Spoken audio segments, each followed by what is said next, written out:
Agora sim, vamos à segunda parte da nossa aula de hoje, a 14ª aula do curso de História da Filosofia.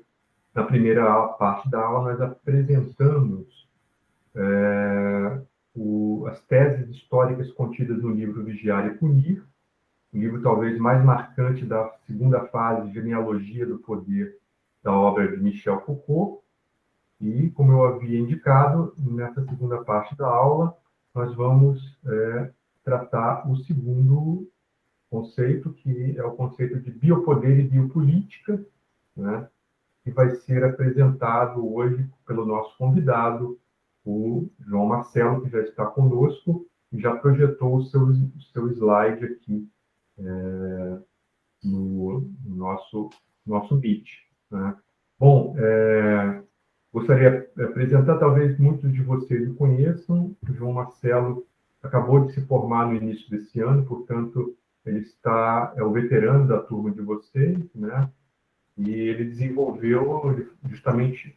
foi justamente convidado para a aula de hoje, porque durante a iniciação científica, ele desenvolveu, sob minha orientação, um projeto voltado justamente para as questões da genealogia do poder, que envolvem a questão da vida, do biopoder, da biopolítica. Né? E João Gabriel também, de certa forma, está se despedindo de nós, da Unesp, não só porque se formou, mas porque também vai dar continuidade a esse projeto de iniciação científica, agora em um mestrado na USP, no qual ele já está inscrito e passou e onde ingressou com bastante sucesso. Né? Então, desejamos a ele uma ótima continuidade para o trabalho que iniciamos aqui.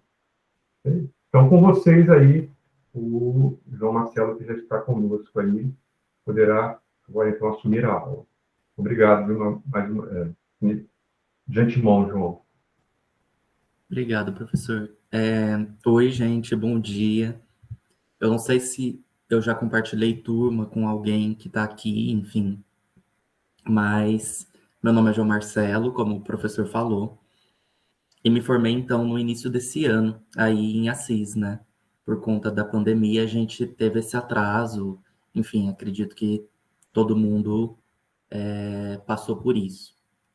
E o que a gente vai conversar hoje um pouquinho, que o professor Hélio me convidou para vir conversar com vocês, é sobre o conceito de biopoder, né? E tentar aprofundar esse conceito, e daí nisso a gente vai chegar na biopolítica.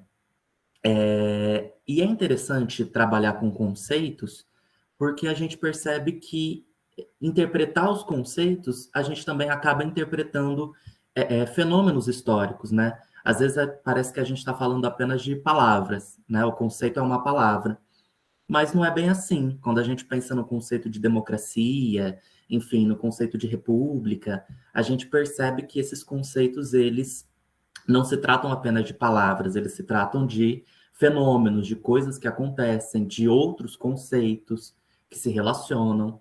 Então, a gente percebe que tem uma profundidade aí, e que o conceito ele deixa de ser só uma palavra e ele se torna algo maior, né? Que representa alguma coisa e que interfere em alguma coisa, tá? Então é o que a gente vai tentar entender. Como que esse biopoder, como que essa biopolítica deixa de ser só uma palavra e interfere na vida das pessoas diretamente, né, em fenômenos sociais.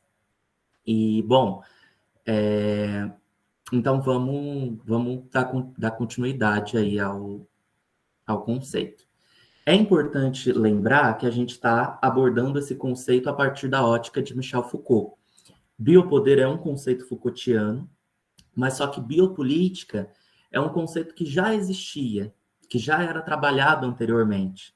Só que o Foucault ele deu uma profundidade à ideia de biopolítica, né? Ele pegou esse conceito e ele de fato usou para fazer uma leitura social, uma leitura da realidade, que talvez não se tinha antes. Então, portanto, quando a gente pensa em biopoder hoje, ou biopolítica, ou disciplina, não tem como a gente dissociar, né, das interpretações que Foucault fez. Então, vamos lá. Só para situar, o meu último projeto de iniciação científica, ele abordava um conceito do Michel Foucault, que era o conceito de anormalidade, e um conceito da Judith Butler, que é uma teórica queer, né, contemporânea, e eu trabalhava com o conceito de corpos que importam. Então, eu tentava entender como que o conceito de anormal do Foucault e o conceito de corpos que importam da Butler, quando analisados em conjuntos, eles poderiam dar caminhos para que a gente entenda a legitimidade por trás das violências direcionadas a corpos LGBTs, né? Corpos anormais, corpos desimportantes. Por que existe uma legitimidade das violências? Como essa legitimidade se construiu? E daí era isso que eu tentava entender. E daí cheguei na ideia de biopoder que a gente vai entender hoje, e daí vocês vão compreender como essas coisas se relacionam. Bom, o poder para Foucault. A gente precisa sempre lembrar, e eu acho que vocês já viram isso, enfim, já estudaram um pouco disso, que a história ela não é linear. E para Foucault, é importante ter isso em mente, porque todas as ideias deles e as leituras teóricas dele, elas não são lineares. A história, ela não é teleológica, né? Ela não é uma coisa que acontece, que direciona a outra coisa, tudo bem encaixadinho e tudo pensado, né? No sentido de isso aconteceu porque aquilo que aconteceu antes queria que chegasse nisso.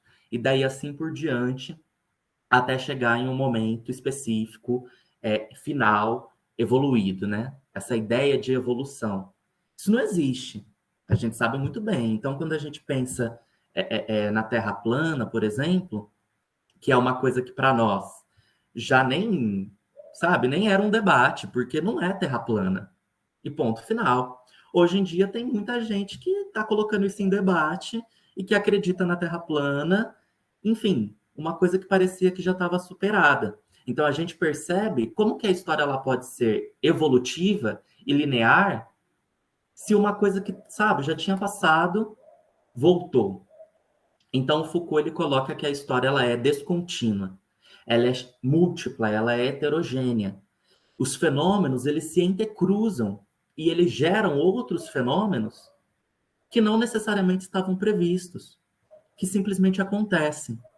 Então, é importante se fazer uma leitura desses fenômenos e da história pensando essas descontinuidades, pensando essa heterogeneidade. E o poder, quando a gente pensa, né, poder para Michel Foucault, a gente tem que pensar que o poder ele é descontínuo. Ele não é uma coisa que sempre existiu de uma mesma forma. Ele passou por modificações. Por isso que a gente faz uma genealogia do poder, né? A gente percebe como o poder mudou, como o poder deixou de ser o que era e passou a ser uma outra coisa. Como ele se aprofunda. E daí tem dois momentos que são muito importantes quando a gente pensa em poder, que é o poder soberano e o biopoder. O poder soberano é uma coisa e o biopoder é outra coisa. O poder soberano veio antes e o biopoder veio depois. Mas, não necessariamente, quando começa o biopoder, que é o que a gente vai tratar hoje, o poder soberano deixa de existir. Não. Ele continua existindo, só que de uma outra forma, né? De uma forma um pouco menos, com um papel menos principal. Se antes o poder soberano era o poder que tinha o papel principal, com o biopoder ele perde esse papel principal, mas ele continua. E a gente vai conversar sobre isso. Então vamos lá. O que foi esse poder soberano, né? Até o século XVII, quando a gente pensa em contexto europeu, né? E isso é importante a gente ter em mente. O Foucault, ele é um europeu, ele é francês. E ele faz uma leitura, né, do poder, uma leitura histórica, só que ele parte da vida dele, né, das vivências dele, do contexto dele, do local onde ele está inserido, que é França, Europa, tá? Quando a gente pensa América, quando a gente pensa África, quando a gente pensa Ásia, enfim, quando a gente pensa outras realidades, talvez essa leitura não se encaixe perfeitamente, tá? Mas só que então vamos pensar aí como Foucault pensou. Esse poder soberano, né, até o século XVII, a gente tinha as monarquias, as sociedades absolutistas, onde o centro do poder ele era um rei, ele era um monarca, ele era as pessoas que estavam ao redor desse rei, ao redor desse monarca. Esse era o centro do poder. Aquele rei era a figura soberana. E todo o poder era representado por essa figura. Existia o que o Foucault chama de superpoder monárquico. O poder ele não vinha das pessoas. O poder não vinha de todos os sujeitos. O poder vinha de uma figura específica. Isso era o poder. E como se mantinha esse poder, né? Como que esse poder era mantido? Como que se deixava um sujeito apenas no centro de todo o poder? Através de violências. Através de mostrar a força desse soberano. Ou seja, é preciso que se mostre o poder do soberano para que ele continue sempre no centro do poder. Então era muito comum ocorrer os suplícios, né? O que são suplícios? Mortes grandiosas, enforcamento, pessoas queimadas em fogueiras, esquartejamento. Tudo isso acontecia por um motivo muito específico, que é manter o poder do soberano. Não, não acontecia só por isso, acontecia também porque uma pessoa cometia um crime, ela tinha que ser punida. Uma pessoa matava alguém, ela tinha que ser punida. Uma pessoa cometia um crime contra Deus, contra a igreja, ela tinha que ser punida. Sim, mas só que todos esses crimes, quando a gente pensa na ótica do poder soberano, eles não eram crimes apenas contra o sujeito que sofreu isso. Então, por exemplo, eu roubei alguém. Eu não estou roubando só aquela pessoa. Eu estou cometendo um crime contra o rei também, contra o soberano, porque eu estou desafiando as leis dele. Então, eu estou desafiando o próprio poder dele. Se eu estou cometendo um crime contra a igreja e contra Deus, eu estou cometendo um crime também contra o soberano. Porque a lei da igreja é a lei do soberano. A lei de Deus é a lei do soberano. Se eu estou indo contra eles, então eu estou indo contra o próprio soberano. Então, por isso que qualquer crime, seja ele moral, econômico, enfim, religioso, era um crime contra a figura do soberano. E era importante que se acontecessem suplícios, né, mortes exemplares, grandiosas, para que o poder do soberano fosse mostrado.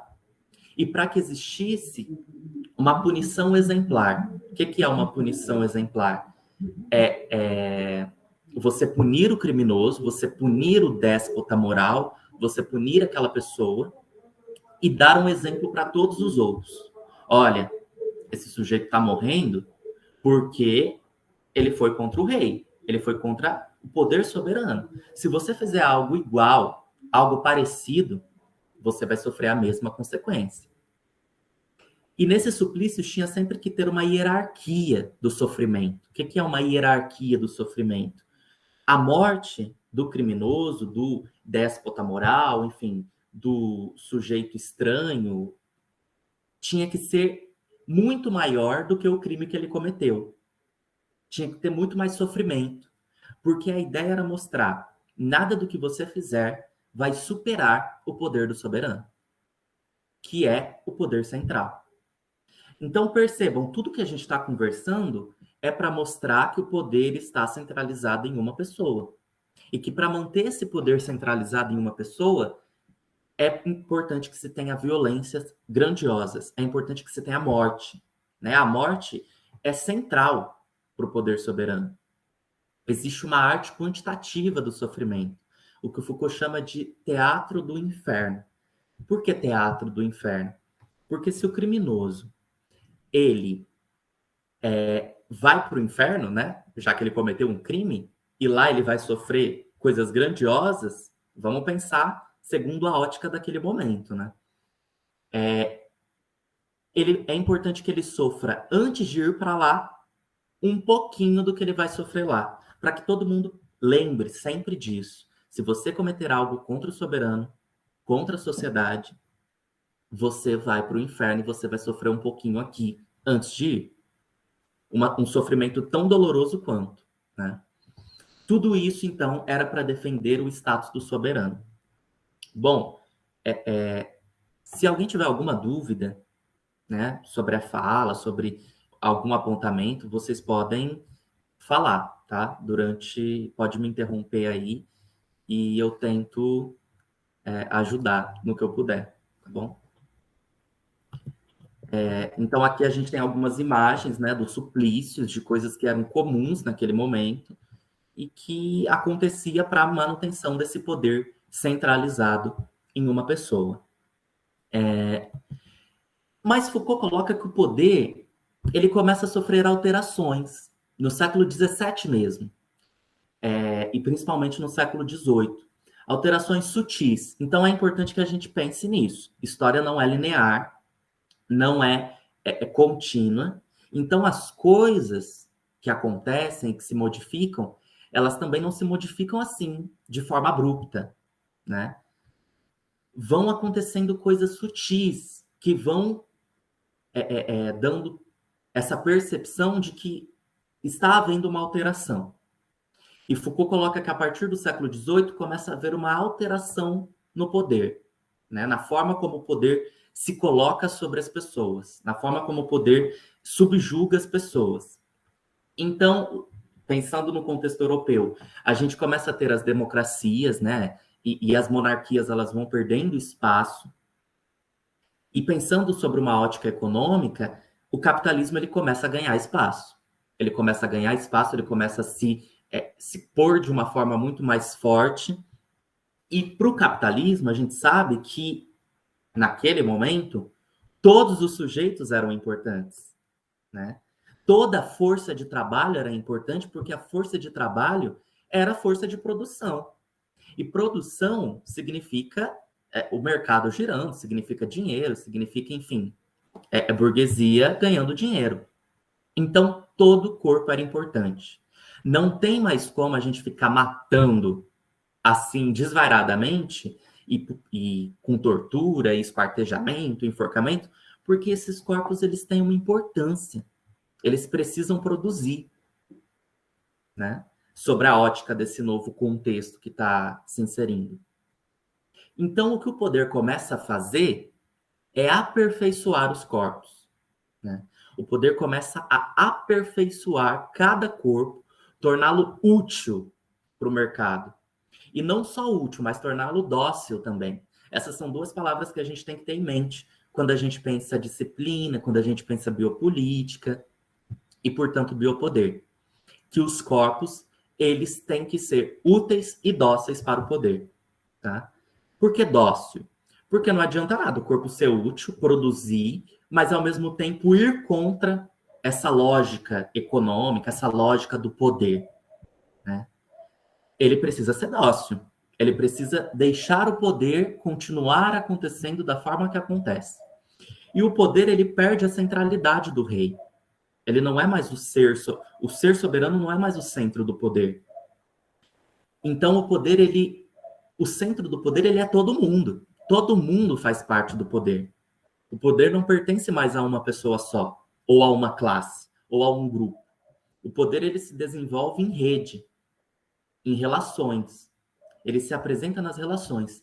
Todo mundo pode exercer poder sobre alguém e, ao mesmo tempo, sofrer com o poder, né? Quando a gente pensa, se a gente para um pouquinho para pensar nas relações que se desenvolve, patrão, empregado, um empregado que talvez tenha um outro empregado dentro de casa, enfim, a gente percebe que todo mundo pode exercer poder, mas também sofre com esse poder, né? Também é subjugado por esse poder.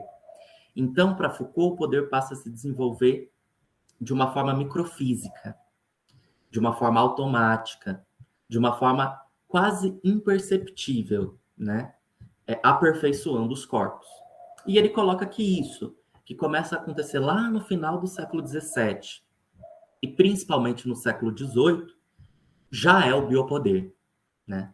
A gente está deixando o poder soberano de lado, ele não é mais o poder principal, o poder da capa, a capa passa a ser outra, é o biopoder. O poder soberano fica em segundo plano, tá? E a gente vai perceber de que forma que o poder soberano se apresenta dentro do biopoder. Mas, primeiro, vamos então entender esse biopoder, o que ele é, né? Eu não sei se vocês já tiveram contato com esse conceito, se alguém já leu alguma coisa sobre, se alguém já estudou sobre, mas a gente percebe que vários estudos estão dentro dessa ótica do biopoder. Quando a gente estuda sexualidade, quando a gente estuda raça, quando a gente estuda territorialidade, quando a gente estuda vários temas, o biopoder ele acaba fazendo parte, mesmo que indiretamente, tá? Então, o biopoder é essa nova racionalidade do poder e o objetivo dele vai ser gerir a vida dos sujeitos, né? E para gerir a vida dos sujeitos, né, da gente, ele vai se dividir em duas técnicas. Uma que o professor já abordou com a gente, o professor Hélio, que é a disciplina, e a outra que é a biopolítica. A disciplina, ela aparece antes da biopolítica. A biopolítica aparece depois, mais para o final do século XVIII, século XIX. A disciplina ela já se desenvolve ali no início do século XVIII, enfim, ela vem antes. Mas elas fazem parte de uma mesma coisa, que é o biopoder. Se você para ler as obras de Foucault de forma cronológica, né, conforme as publicações dele, a disciplina é uma palavra, é um conceito que vai aparecer antes nas obras. A biopolítica vai aparecer depois. O biopoder vai aparecer só depois. Mas o Foucault percebe que tanto disciplina como biopolítica fazem parte de uma mesma ótica de poder, que é o biopoder, que aparece depois. Então, por isso que é sempre bom frisar. Pensar Foucault é pensar também essas descontinuidades, é pensar a não linearidade, porque as próprias obras dele têm essa descontinuidade, que se integra, mas não necessariamente estão em uma ordem cronológica, né? Genealogia e arqueologia, elas se integram, mas elas não necessariamente estão numa ordem cronológica, né? Então, gerir a vida. A disciplina vai gerir a vida de uma forma unitária, ou seja, ela vai gerir o indivíduo. Ela vai pensar no indivíduo de forma separada, cada indivíduo ela vai disciplinar de uma forma. Ah, esse indivíduo faz isso, então vamos disciplinar dessa forma. Ah, aquele indivíduo faz isso, então vamos disciplinar dessa forma. Tentando padronizar todos, mas sempre pensando que cada sujeito é um sujeito singular. Então, ela vai individualizar os corpos. A biopolítica não. Ela vai pensar de forma massificadora. Ela vai pensar os corpos enquanto populações e não enquanto indivíduos, né? Enquanto massa. E é importante a gente lembrar que o conceito de biopoder ele é, então, um conceito de conceitos, ou seja, ele agrega disciplina e biopolítica, que são outros dois conceitos. E essa disciplina, essa biopolítica, que são então técnicas do biopoder, elas vão ter ferramentas para manter esse biopoder. Ou seja, elas vão se fazer presente a partir de instituições. Quando a gente pensa a disciplina, a gente tem escola, hospital, família, igreja, quartel-general, todas essas instituições têm técnicas disciplinares. E ela também se faz presente a partir de discurso de saberes, que são outras ferramentas. Então, o discurso médico, o discurso religioso, né, o discurso científico, todos esses são discursos, são verdades que são colocadas. Então, o discurso médico, há algumas décadas atrás, por exemplo, patologizava corpos LGBTs, né? Considerava esses corpos doentes. Hoje em dia, o discurso médico não faz mais isso, mas ele fazia. Então, veja, a disciplina ela vai se fazer presente, e a biopolítica também, a partir de instituições e a partir de discursos, de saberes, né? Vamos tentar entender, então, a disciplina. Eu sei que o professor ele já abordou, mas a gente vai fazer um apanhado rápido para, então, aprofundar e pensar a biopolítica, né? E fazer essa comparação. A disciplina, então, ela começa a se fazer presente de forma mais forte durante o século XVIII. Já estava ali no final do XVII, mas começa a se fazer presente durante o século XVIII, principalmente. E o objetivo dela é pensar o indivíduo, o homem-corpo, o homem singular. O Foucault chama isso de anátomo-política do corpo, né? Ela vai pensar o átomo, ela vai pensar o sujeito, o indivíduo, de forma, né, singular. E o objetivo dela é educar, é controlar. Lembra, a ideia não é tornar o corpo útil e dócil para o biopoder, né? O biopoder, gente, ele não é só o sistema econômico capitalista, tá? O capitalismo, ele faz, então, parte desse biopoder, mas ele é uma das coisas que está dentro. O biopoder, ele não é uma coisa só. Ele se dá nas relações, lembrem-se, tá? Tudo faz parte dele. Então, tornar o corpo útil e dócil para o biopoder, né? Então, é importante educar, é importante disciplinar, desde o nascimento, né? O corpo, ele vai ser adestrado mesmo. Ele vai ser disciplinado, adestrado para ser uma determinada coisa, para produzir o máximo possível e também para ficar dócil. Ao mesmo tempo que você faz o corpo atingir o seu máximo, no sentido de produção, você diminui o máximo possível esse corpo político, né? Esse sujeito que se coloca politicamente. Você diminui isso, porque você quer o corpo docilizado, tá?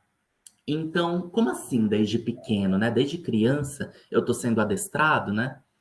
Vamos pensar na sexualidade. A sexualidade ela é uma ferramenta da disciplina. A gente tem aí a história da sexualidade que Foucault faz, e ela então se insere aí como uma ferramenta da disciplina e, portanto, do biopoder. O que é a sexualidade? E como ela pode ser colocada desde pequeno? Quando a gente nasce, os médicos eles vão dizer se você é uma menina ou um menino, né? Eles vão te separar ali. No seu documento, você é separado enquanto sexo feminino ou masculino. E a partir daí, a sua vida inteira vai ser pautada dessas duas categorias, masculino ou feminino. Percebe? Você vai ser educado a ser um menino, a agir como um menino, a vestir-se como um menino, ou a agir como uma menina, se comportar como uma menina, etc. Desde pequeno, você é disciplinado, né? Para seguir essa lógica da sexualidade, dessa disciplina. Então, os corpos que não se enquadram nisso, eles são entendidos como corpos anormais, corpos fora da lógica, corpos que não são compreensíveis, né? Porque você tem que se enquadrar. Você vai ter sempre que ser disciplinado, corrigido. Se você começa a sair um pouquinho dessa lógica da disciplina e da lógica do biopoder, você começa a ser corrigido, você começa a ser disciplinado. O Foucault chama a disciplina de técnica positiva do poder. Como assim? Não é técnica negativa. O poder soberano era algo negativo, era algo que matava, que acabava. Ah, cometeu crime contra o rei? Para manter o poder, é importante então que você morra.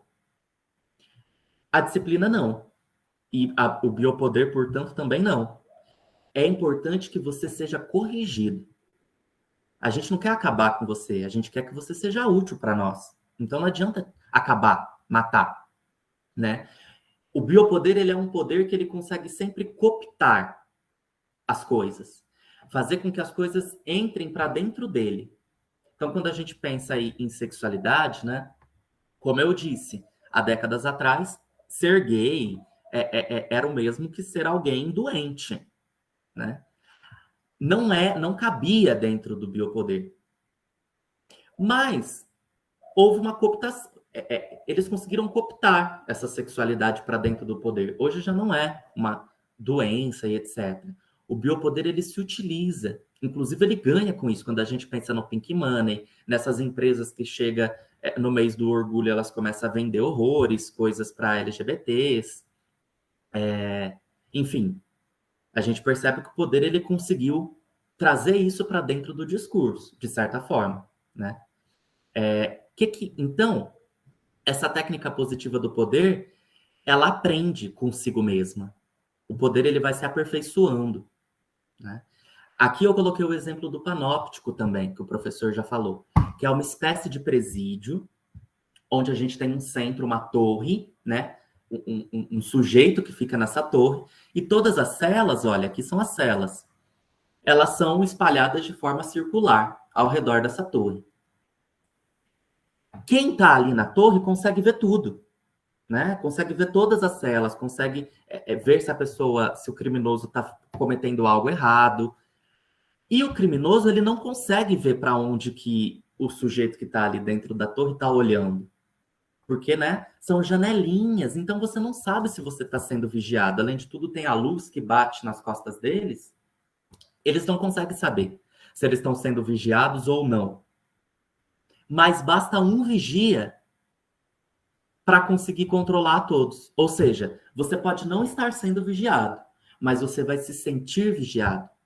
O biopoder, ele pretende fazer isso. Ele pretende fazer que a gente se sinta constantemente vigiado e que a gente se autovigie, que a gente se autocontrole, que a gente se autodiscipline. Chega num estágio da nossa vida que a gente está sendo tão disciplinado que nós mesmos passamos a nos disciplinar, a nos controlar. O panóptico é um exemplo perfeito disso. Porque o sujeito ali, ele consegue, mesmo não estando vigiando a todos, porque não tem como você olhar para todo mundo ao mesmo tempo, eles não sabem para quem você está olhando. Então tá todo mundo ali com medo de estar sendo vigiado, né? E ele não vigia só os próprios criminosos, ele vigia inclusive os funcionários do presídio, né? O Foucault coloca que o panóptico ele é bom, né, nessa ideia de vigilância, porque ele vai vigiar funcionários, ele vai vigiar criminosos e ele vai fazer todo mundo se aperfeiçoar. Olha, eu vi o que você estava fazendo, funcionário, e eu acho que dá para melhorar. Então ele vai se aperfeiçoando, né? E a disciplina é a mesma coisa, o biopoder é a mesma coisa, ele se aperfeiçoa, ele consegue cooptar coisas para dentro dele e marginalizar outras. Então tem aqui uma citação. O panóptico pode até se constituir em aparelho de controle sobre seus próprios mecanismos. Em sua torre de controle, o diretor pode espionar todos os empregados que tem a seu serviço. Enfermeiros, médicos, contramestres, professores, guardas, poderá julgá-los continuamente, modificar seu comportamento, impor-lhes métodos que considerar melhores. Funciona como uma espécie de laboratório do poder. O biopoder, ele é isso. Ele é um poder que existe, que se coloca nas relações, mas ele também é um laboratório de si mesmo. Ele está o tempo inteiro se aperfeiçoando. Por isso ele é tão, né, presente e difícil de acabar com ele.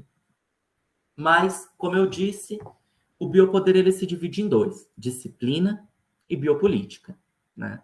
A disciplina antes, a biopolítica vem depois. A disciplina pensa o corpo indivíduo, a biopolítica pensa o corpo população, espécie, pensa de forma massificadora.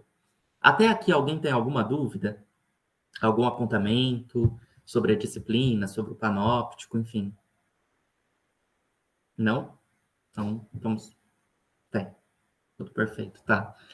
Então, vamos continuar. A biopolítica, então, ela se faz presente, de fato, no século XIX, né? Um século depois da disciplina. E ela vai pensar a população, como eu disse. Como assim? Como assim ela vai pensar o corpo-espécie? Algumas políticas, como as políticas públicas voltadas à taxa de natalidade, taxa de mortalidade, migração, epidemia, longevidade, tudo isso, essas políticas, elas não eram comuns antes. Quando a gente pensa em monarquia, em poder soberano, não se pensava nisso. Não se pensava em, a gente precisa ter uma política de vacinação para proteger as pessoas. Não. Quem importava era o rei e era a monarquia. Não se tinha essa política pensando as populações, porque os corpos não eram importantes. A partir do momento que todos os corpos passam a ter uma importância de produção, essas políticas elas passam a ser importantes. Então, a biopolítica ela vai pensar justamente essas políticas voltadas para a população, que pensam em otimizar a vida, né? Vacinação, controle de epidemias, controle de imigração, de refugiados, vamos lá, pílula anticoncepcional é um exemplo perfeito, assim, é a partir o Estado interferindo e possibilitando que a mulher ela não precise ter um filho sempre, que possa existir relações sexuais, né, controladas, né, que a taxa de natalidade possa ser controlada. Isso é um exemplo claro da biopolítica, de como através de uma pílula é possível fazer um controle, né, da taxa de natalidade. E então inserir a mulher aí no mercado de trabalho, né? São políticas voltadas para a população, tá? É isso que a biopolítica faz. Eu diria isso. A disciplina tenta reger a multiplicidade dos homens, na medida em que essa multiplicidade pode e deve redundar em corpos individuais que devem ser vigiados, treinados, utilizados, eventualmente punidos. E depois, a nova tecnologia que se instala se dirige à multiplicidade dos homens, não só na medida em que eles se resumem em corpos, mas na medida em que ela forma, ao contrário, uma massa global, afetada por processos de conjunto que são próprios da vida, que são processos como o nascimento, a morte, a produção, a doença. Tudo isso é importante para o poder. Ele precisa ter um controle de tudo isso para conseguir ter um controle efetivo sobre a vida dos sujeitos, né?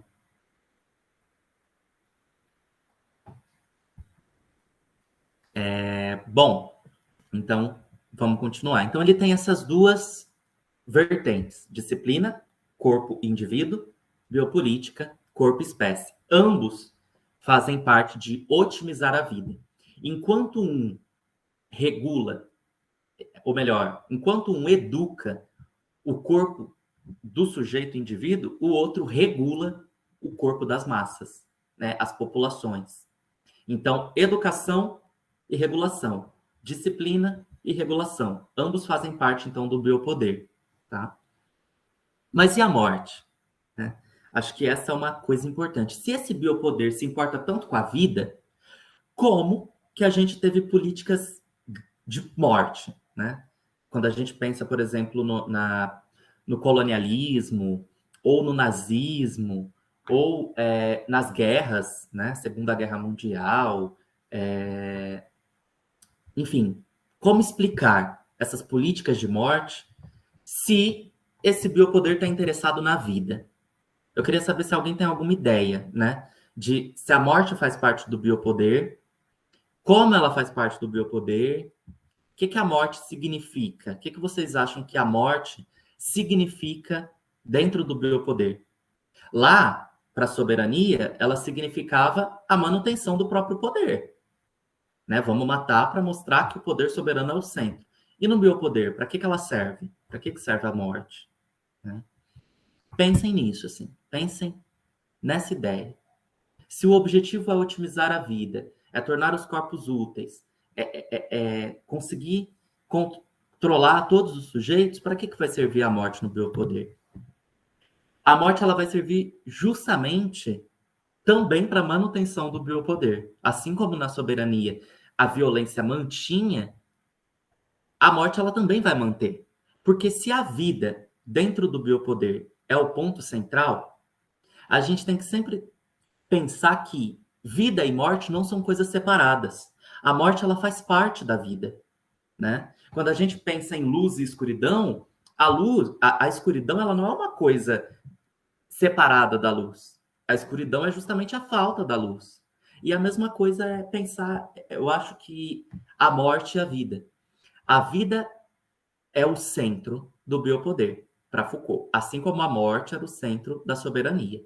Mas a morte ela faz parte da vida, então ela não é descartada no biopoder. Ela só vai ser utilizada de uma forma diferente.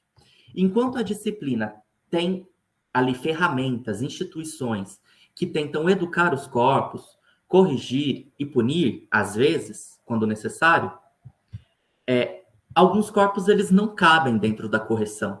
Alguns corpos eles não cabem dentro da vigilância. Alguns corpos não basta ser punidos, porque eles são muito desviados do biopoder. Eles são um perigo para o biopoder. Eles são um perigo para essa normalidade, para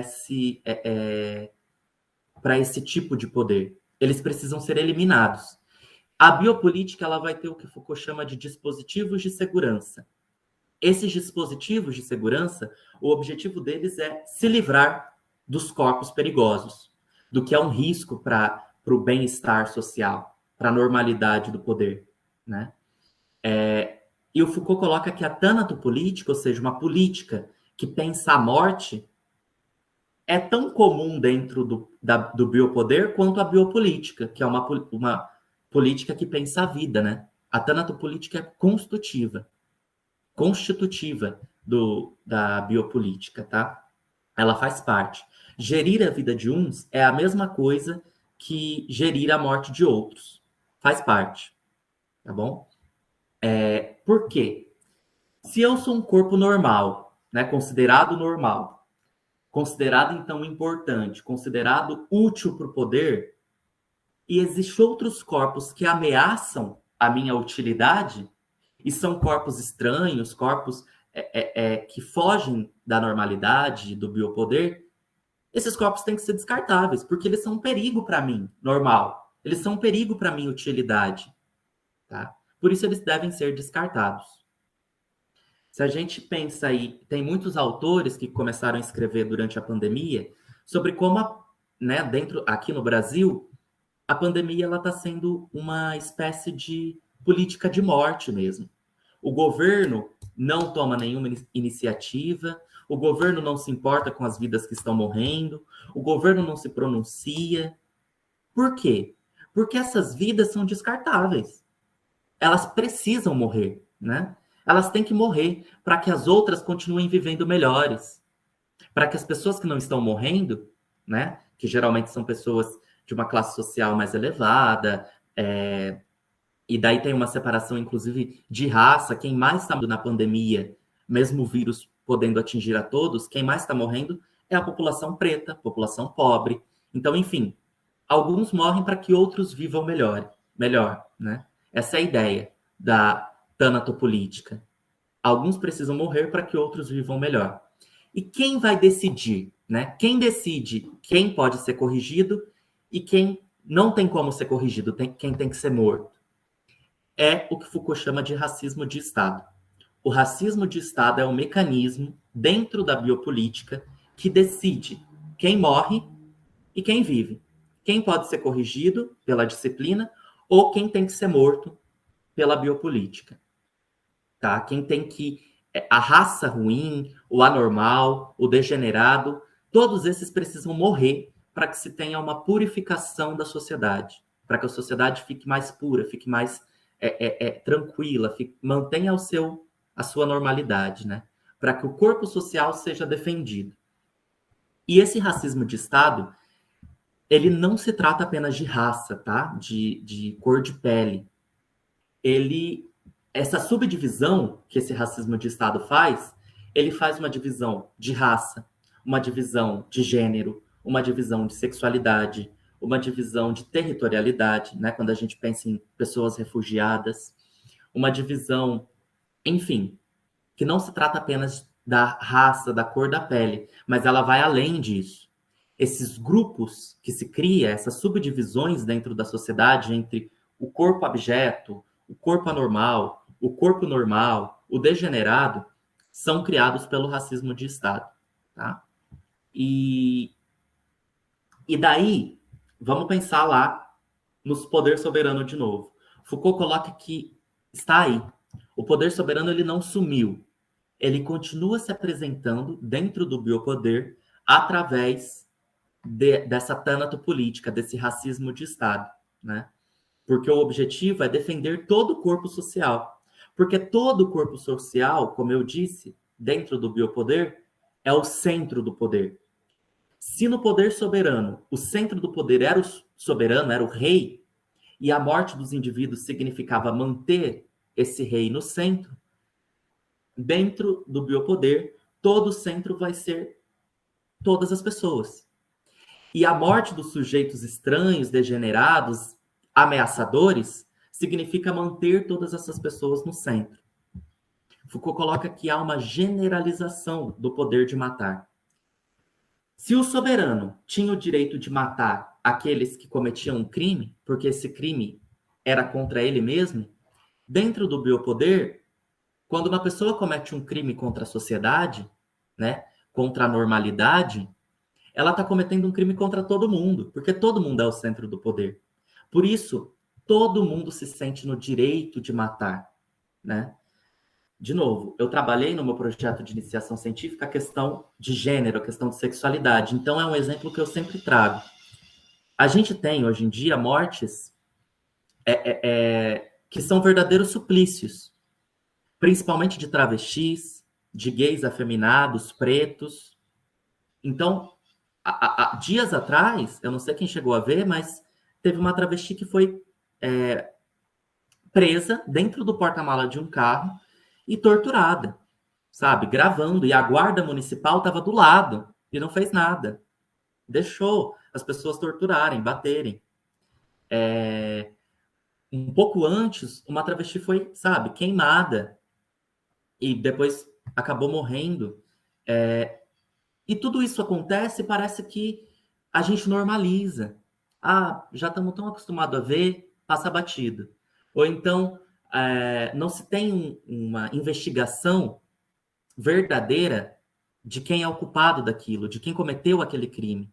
Quando a gente pensa na Marielle Franco, que era uma, né, política preta, lésbica, que foi morta, e até hoje a gente não encontrou o responsável, mesmo a gente, né, tendo uma ideia, a justiça não encontrou esse responsável, a gente percebe que existe uma legitimidade da morte. É como se todo mundo pudesse matar e fosse legítimo, né?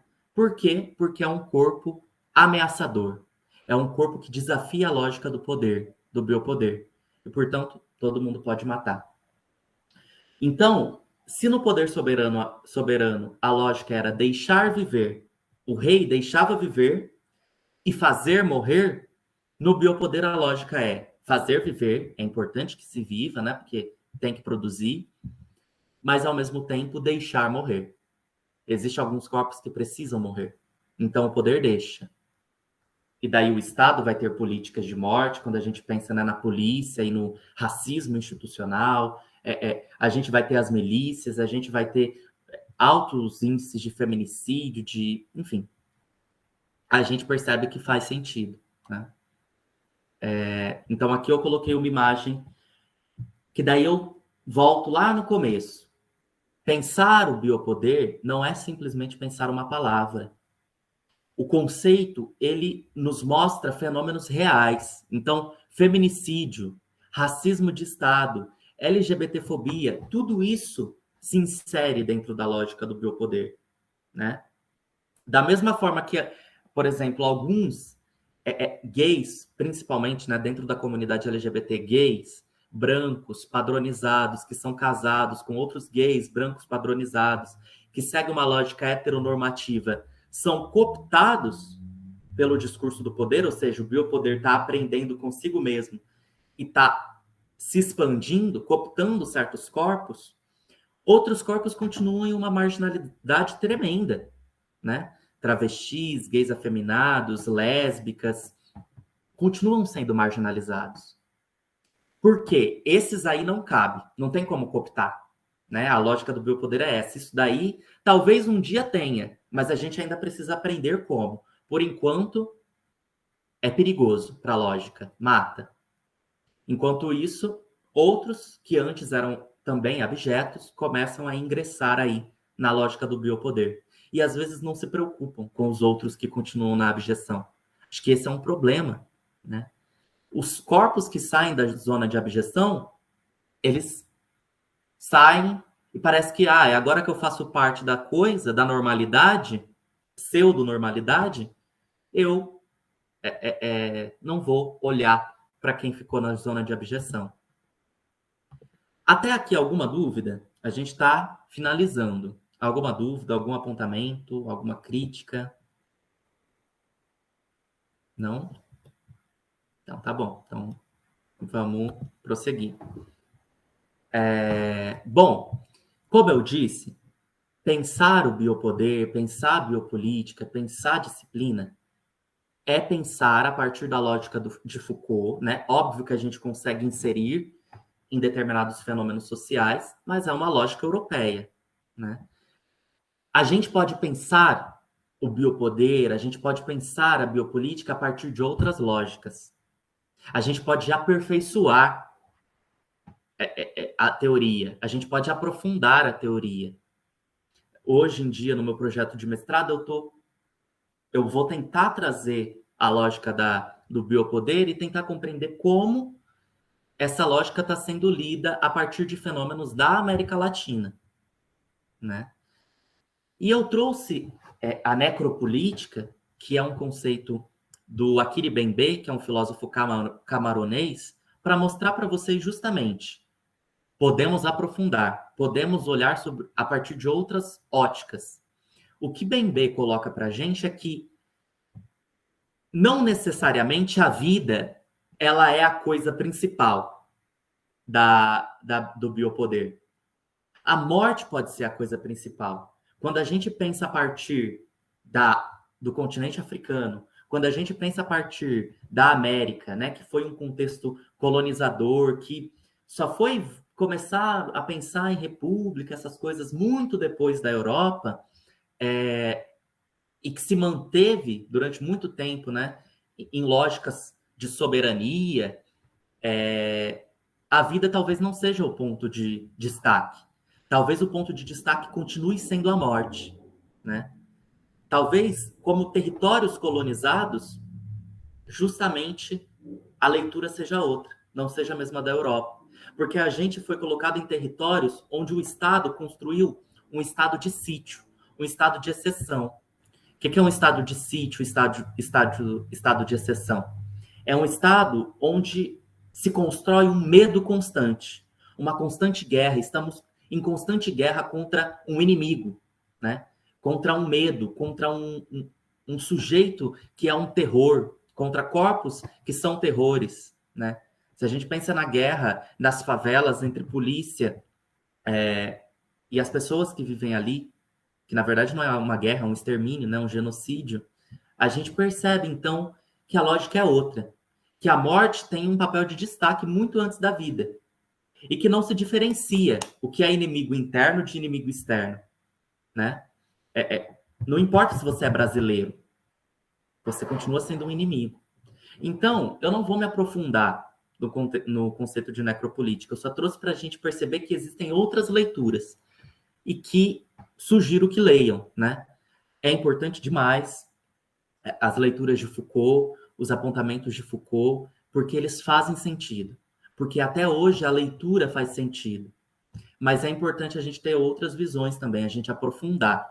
Tá? É isso que eu queria, trazendo o conceito de necropolítica do Bembe. Só instigar aí a leitura.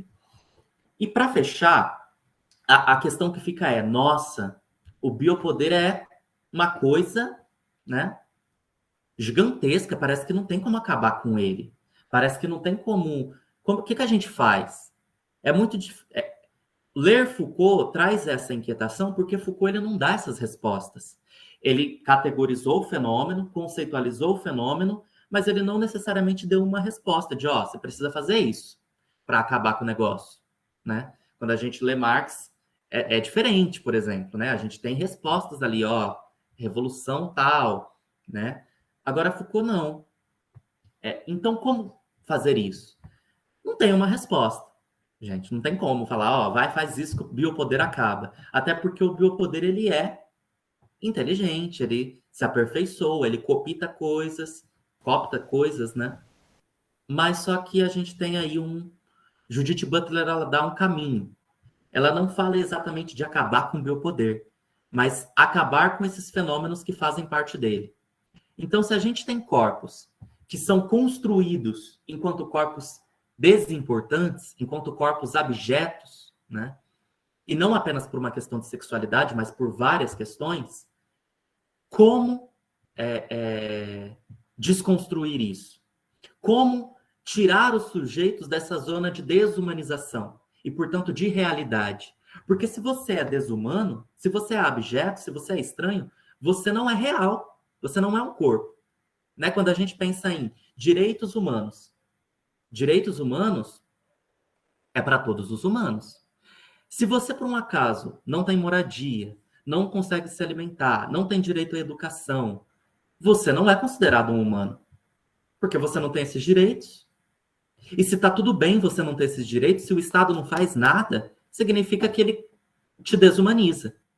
Quando a gente pensa em corpos trans, em pessoas trans, que desde pequena deveriam se encaixar nessa lógica de ou você é menina e nasceu com corpo de menina, ou você é menino e nasceu com corpo de menino. E na escola tem 2 banheiros, né? O masculino e o feminino. Se você nasceu num corpo de menino, você tem que entrar no masculino. Ah, não, mas eu sou mulher, né?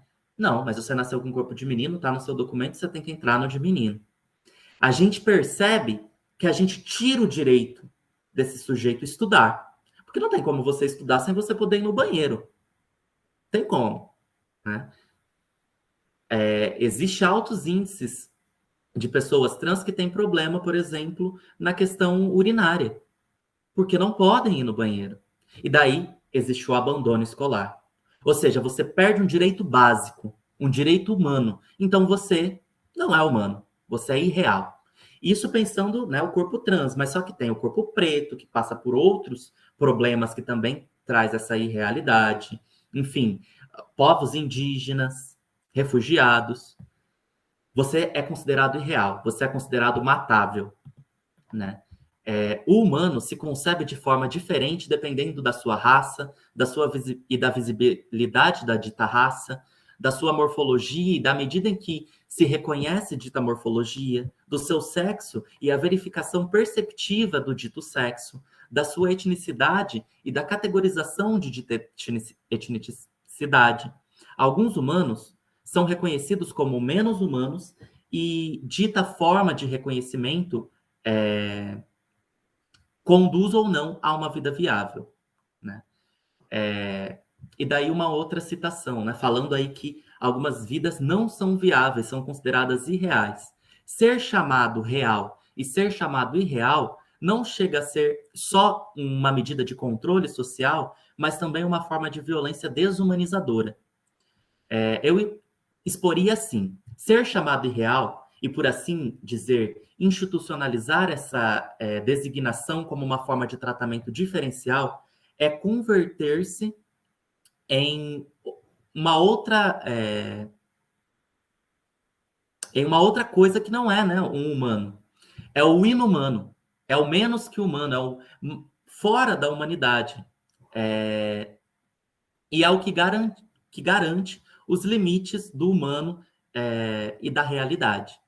Portanto, ser chamado uma cópia, um irreal, é uma forma de opressão. Ou seja, quando cria o irreal, quando cria o inumano, esse corpo ele serve também para criar o humano. Se aquilo ali é a desumanização, se aquilo ali é o corpo abjeto, aquele outro que é diferente daquilo ali é o humano, é o corpo normal, é o que deve ser protegido. Então, o inumano, o abjeto, serve para manter a normalidade. Perceba, o biopoder ele tem essa lógica. A abjeção ela é criada justamente para se manter uma normalidade. E é importante que a normalidade se mantenha para a manutenção do próprio biopoder. Aqui há umas imagens que eu trouxe de quando a Butler veio para o Brasil fazer, né, fazer parte de uma palestra que se chamava Os Fins da Democracia, e ela foi hostilizada, né, por essa direita que desde 2017 vem se formando, que 2018 elege Bolsonaro, que é extremamente conservadora, né? Eles chamaram ela de pedófila, porque ela trabalha com a questão de gênero, de sexualidade, falaram que eram a favor de menos homem, mais Brasil, enfim, queimaram um boneco com a foto da Judith Butler, uma coisa fora do normal, assim. E a Butler coloca, para a gente tentar acabar com essa abjeção, né? Para a gente tentar acabar com essa construção de uma zona de abjeção para a manutenção da normalidade, é importante a união dos corpos abjetos. A união generalizada, né? Pretos, LGBTs, mulheres, indígenas, refugiados. Não tem como lutar de forma separada. É importante unir-se. Porque se a gente ficar lutando de forma separada, o gay branco conseguiu o direito de casar com outro gay branco e de adotar o filho dele. Pronto. Agora a vida tá ótima e é isso. Não, não é só isso. Tudo bem. Quer se inserir nessa lógica? Tudo bem. Mas existem outros corpos que estão fora dessa lógica. É importante lutar por eles também. Porque você faz parte deles. Então a Butler coloca que para acabar com a zona de abjeção, a gente não pode reforçar a abjeção. Porque senão sempre quando alguém sair da zona de abjeção, outro vai entrar, né? E para fazer isso, é importante ter um trabalho com a memória, né? Nunca esquecer, né? A Marielle presente. O discurso da Marielle não morreu. É importante, através dessa memória, buscar a justiça. É importante legitimar o ruído, né? O que é considerado ruído. Como assim? Tem gente fazendo barulho lá na rua. Tem um movimento social lá gritando.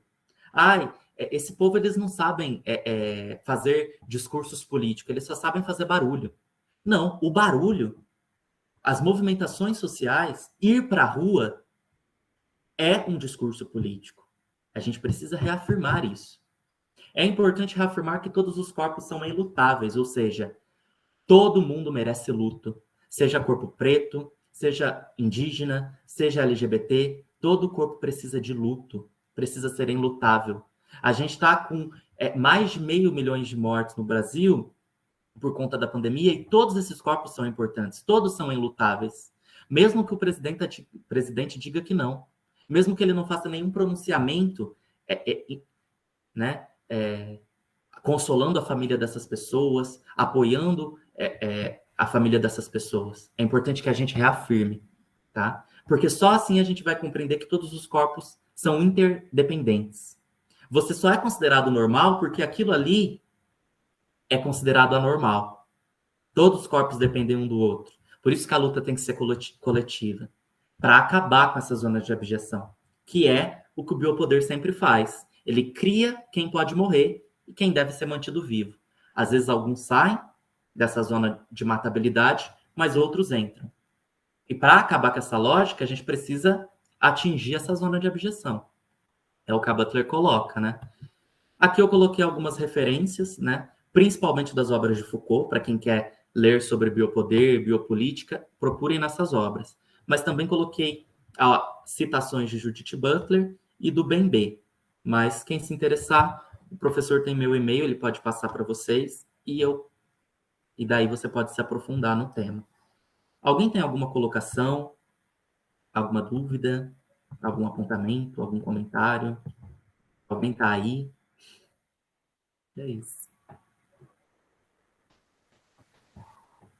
E aí, pessoal, se alguém tiver alguma pergunta, pode fazer aí ainda, é claro. Enquanto isso, eu vou, só para terminarmos hoje, destacar alguns pontos aqui que eu gostaria de ressaltar na ótima apresentação que o João Marcelo fez. Em primeiro lugar, a junção entre biopolítica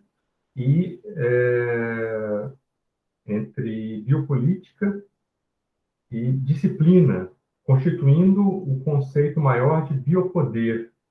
Essa junção, ela é discutida em outros textos do Foucault, que não é esse que eu expus para vocês, que foi o livro Vigiar e Punir. No volume 1, História da Sexualidade, também se refere a essa fase, pode ser observado melhor essa função, essa junção entre biopolítica e disciplina. Infelizmente, não vou ter tempo de tratar desse assunto hoje, mas é uma indicação de leitura importante para justamente vocês poderem prosseguir no aprofundamento dessa apresentação que o João acabou de fazer. Em segundo lugar, eu gostaria de destacar também na apresentação dele, como ele disse, né, todos esses conceitos eles têm significado histórico, concretude histórica e também atualidade. Então, são questões que saem do nível teórico e vão para o nível político, cotidiano, direto, sem parada, né? sem muita, sem muita escala, né? Bom, e em terceiro lugar, eu gostaria de destacar também, né, que essas questões que o Foucault aí desenvolveu na década de 70, né, basicamente, na ideologia do poder, elas até hoje foram continuadas na obra de muitos autores, pesquisadores, professores, entre os quais o João Marcelo citou dois, né? Que é o Achille Mbembe, com o conceito de necropolítica, e a Judith Butler, com a ideia dos corpos matáveis, né? Então, vocês têm muitos caminhos também para continuar aquilo que para estudar a continuidade daquilo que Foucault iniciou com essa obra seminal que caracteriza o pensamento dele. Ok, pessoal? Bom, na próxima aula, nós vamos dar continuidade tratando da terceira fase da obra de Foucault, que é o Estética da Existência, tá certo? Então, eu conto com vocês mais uma vez e quero deixar de novo o agradecimento ao João Marcelo pela ótima exposição, desejando a ele que prossiga no seu núcleo de pesquisa, que foi criado, né, na iniciação científica, e que possa continuar com suas contribuições no futuro aí acadêmico da sua vida, né? Obrigado, então, João. Obrigado, professor. E um abraço para todo mundo, gente. Espero que vocês estejam bem, que logo todo mundo se vacine. E é isso. Beijo. Todos reconheceram aí, né, pela participação aí, né, a qualidade da sua exposição, que é patente. Então, obrigado a todos.